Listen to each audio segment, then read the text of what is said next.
Breaking news. ములకల చెరువు నకిలీ మద్యం కేసులో ఎక్సైజ్ పోలీసులు దూకుడు పెంచారు. ఈ కేసు దర్యాప్తులో భాగంగా తాజాగా తంబలపల్లి కోర్టులో 536 పేజీలతో కూడిన రెండో ఛార్జ్షీట్ దాఖలు చేశారు. గత ఏడాది అక్టోబర్ 3న నకిలీ మద్యం కేంద్రంపై దాడులు జరగగా ఈ కుట్ర వెనుక ఉన్న అసలు సూత్రధారుల వివరాలు పోలీసులు ఛార్జ్షీట్లో స్పష్టంగా పేర్కొన్నారు.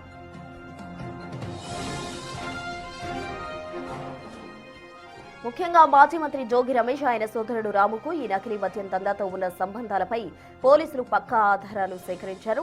ప్రధాన నిందితుడు జనార్దన్ రావు ఆఫ్రికా వెళ్లే ముందు జోగి రమేష్ ఇంటికి వెళ్లి కలిసినట్టు దర్యాప్తులో తేలింది. వీరి మధ్య జరిగిన నగదు లావాదేవీలు, ఫోన్ సంభాషణల కాల్ డేటాను పోలీసులు కోర్టుకు సమర్పించారు.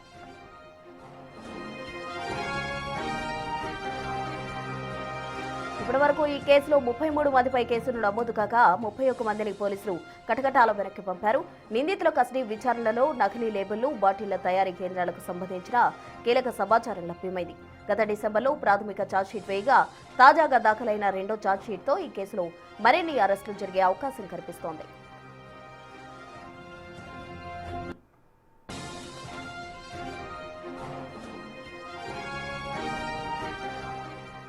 ములకల చెరువు నకిలీ మద్యం కేసుకు సంబంధించి పోలీసులు దూకుడు పెంచారు. పూర్తి వివరాలు మా ప్రతినిధి దామోదర్ లైవ్ ద్వారా అందిస్తారు. దామోదర్,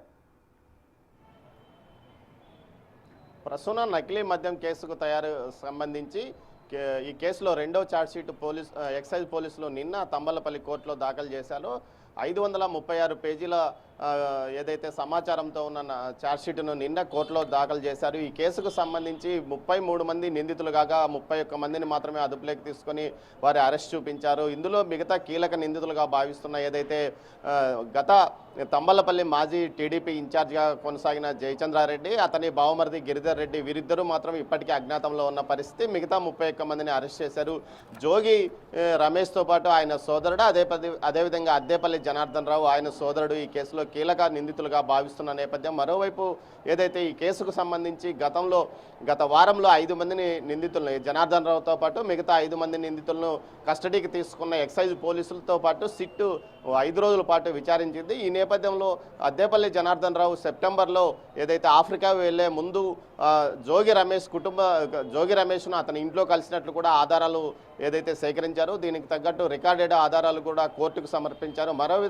మరోవైపు ప్లాస్టిక్ బాటిల్స్, లేబుల్స్, స్పిరిట్ ఎక్కడి నుంచి తీసుకొచ్చింది అన్న సమగ్ర వివరాలతో కూడా కోర్టుకు ఛార్జ్షీట్లో వివరాలు పొందుపరిచారు. అదేవిధంగా లెక్కలు ఎవరెవరికి ఎక్కడ డబ్బులు ఎవరెవరికి ఏ విధంగా పంపించారు, ఏ రూపంలో పంపించారు అన్న కోణంలో కూడా పూర్తి స్థాయిలో సమగ్రంగా తాము చేసిన దర్యాప్తును అటు కోర్టుకు సమర్పించిన నేపథ్యం. మరోవైపు మరో 5 నిందితులను మరోసారి కస్టడీ విచారణకు ఇవ్వాలంటూ కూడా నిన్న ఛార్జ్షీట్ వేసిన తర్వాత మరోసారి పిటిషన్ దాఖలు చేసిన పరిస్థితి. మొత్తం మీద ఏదైతే జోగి రమేష్ యొక్క కుట్ర ఫలితంగానే నకిలీ మద్యం తయారీ యూనిట్ ఇక్కడ ములకల చెరువులో ఏర్పాటు చేయడం జరిగింది. దీంతోపాటు స్థానికంగా ఉన్న ఏదైతే టీడీపీ ఇన్ఛార్జిగా కొనసాగిన జయచంద్రారెడ్డి సహాయ సహకారాలతోనే నకిలీ మద్యం యూనిట్ను నడిపాము. పెద్ద సంఖ్యలో ఏదైతే చీప్ లిక్కర్తో పాటు కొన్ని బీరు రకాలు కూడా తయారు చేసి నకిలీ లేబుల్స్ వేసి వీటిని ఇటు అన్నమయ్య జిల్లాతో పాటు అటు ఇబ్రహీంపట్నం, విజయవాడలో కూడా సరఫరా చేసి అక్కడ కూడా అమ్మామంటూ కూడా అద్దేపల్లి జనార్దన్ రావు సోదరులు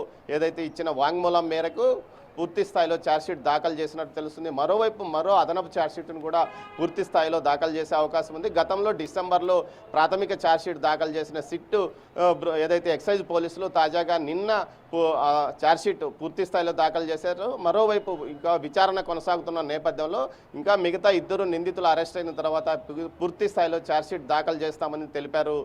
Prasuna. Right Damodar, thank you.